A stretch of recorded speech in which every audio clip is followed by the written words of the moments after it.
1970 के दशक के आखिरी दिनों की बात है। छात्र नेता के तौर पर नीतीश कुमार काफी पॉपुलर हो चुके थे। एक शाम आम दिनों की तरह पटना के कॉफी हाउस में नीतीश कुछ लोगों के साथ बैठे थे। चर्चा छिड़ी कि जिस उम्मीद से कर्पूरी ठाकुर मुख्यमंत्री बने थे वो पूरी नहीं हो पा रही है। इस दौरान पत्रकार सुरेंद्र किशोर ने कहा कि क्या बिहार को एक अच्छा मुख्यमंत्री नहीं मिलने वाला। इतना सुनते ही नीतीश ने टेबल पर एक मुक्का मारा और बोले, एक दिन मैं बिहार का मुख्यमंत्री बनूंगा, बाय हुक और बाय क्रुक, और मैं बिहार में सब ठीक कर दूंगा। इस घटना को करीब 45 साल हो चुके हैं। आज नीतीश कुमार 8वीं बार बिहार के मुख्यमंत्री पद की शपथ ले रहे हैं। इस मौके पर हम उनकी लाइफ के अहम पड़ावों की पूरी कहानी पेश कर रहे हैं। पिता कांग्रेसी नेता थे, बेटे ने इंजीनियर बनने का फैसला किया। नीतीश कुमार का जन्म 1 मार्च 1951 को नालंदा के कल्याण बिगहा गांव में हुआ था। पिता राम लखन बाबू स्वतंत्रता सेनानी थे और फिर कांग्रेसी नेता बन गए। वो नीतीश को प्यार से मुन्ना बुलाते थे। मुन्ना ने पटना के बिहार कॉलेज ऑफ इंजीनियरिंग से बीटेक की पढ़ाई की। उस दौर में इंजीनियरिंग की पढ़ाई बड़ी बात थी, इसलिए गांव के लोग उन्हें इंजीनियर बाबू बुलाने लगे।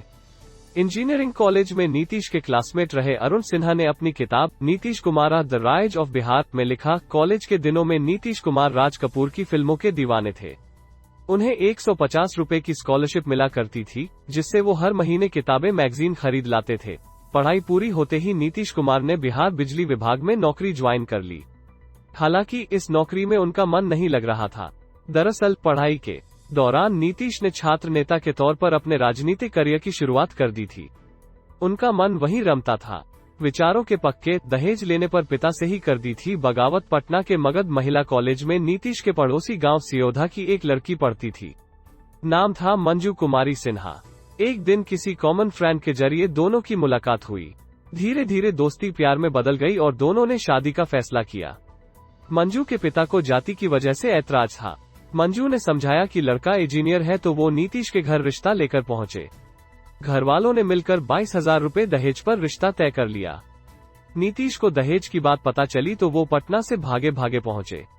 उन्होंने अपने पिता से साफ कहा कि वो मंजू से शादी करना चाहते हैं, लेकिन इस शादी में न तो कोई दहेज होगा न कोई बड़ा समारोह। ये बात जब नीतीश के होने वाले ससुर को पता चली तो वो भी हैरान रह गए।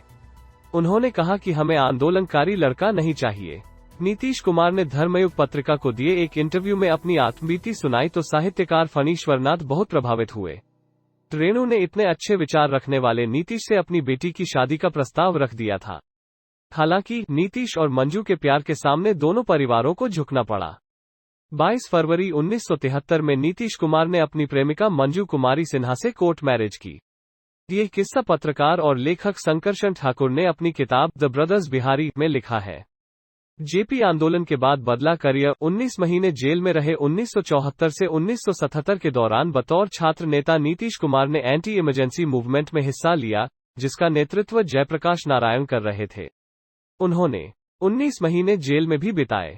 1985 में नीतीश पहली बार बिहार विधानसभा का चुनाव जीते। 1987 में युवा लोकदल के प्रेसिडेंट बनाए गए। 1987 से 1989 के बीच बिहार में जनता पार्टी के जनरल सेक्रेटरी भी रहे। 1994 में नीतीश कुमार ने जनता दल छोड़ दी और जॉर्ज फर्नांडिस के साथ मिलकर समता पार्टी का गठन किया। 1996 में समता पार्टी बीजेपी के साथ एनडीए का हिस्सा बनी।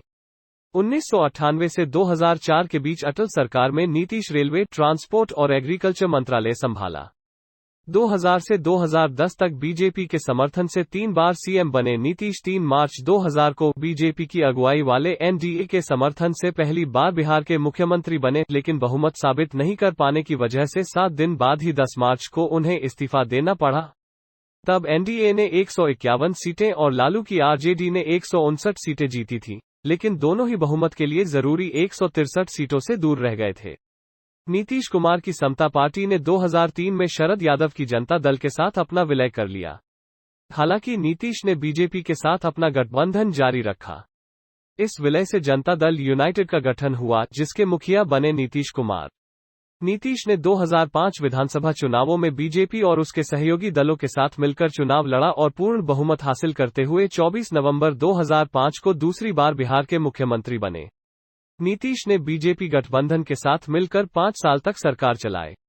नीतीश और बीजेपी का गठबंधन 2010 विधानसभा चुनावों में भी जारी रहा और चुनावों में बहुमत हासिल करते हुए 26 नवंबर 2010 में नीतीश तीसरी बार बिहार के मुख्यमंत्री बन गए। 2014 में आरजेडी का दामन थामा और 2017 में छोड़ दिया। बीजेपी से अलग होने के बाद 2013 में नीतीश ने आरजेडी और कांग्रेस के साथ मिलकर महागठबंधन बनाया, लेकिन कुछ ही महीनों बाद मई 2014 में इस्तीफा दे दिया। तब करीब 6 महीनों के लिए जीतन राम मांझी मुख्यमंत्री बने। फरवरी 2015 में विधानसभा चुनावों से कुछ समय पहले मांझी की जगह नीतीश चौथी बार बिहार के मुख्यमंत्री बन गए। नीतीश ने 2015 का विधानसभा चुनाव आरजेडी और कांग्रेस से हाथ मिलाकर महागठबंधन बनाकर लड़ा। महागठबंधन ने 243 में से 178 विधानसभा सीटें जीतीं और 20 नवंबर 2015 को 5वीं बार बिहार के सीएम बन गए। लालू के बेटे तेजस्वी यादव डिप्टी सीएम बने। 2017 में करप्शन के नाम पर आरजेडी से किनारा, फिर से बीजेपी का हाथ थामा। 9 अगस्त 2022 को एक बार फिर बीजेपी को गच्चा देते हुए आरजेडी के साथ मिलकर सरकार बना ली।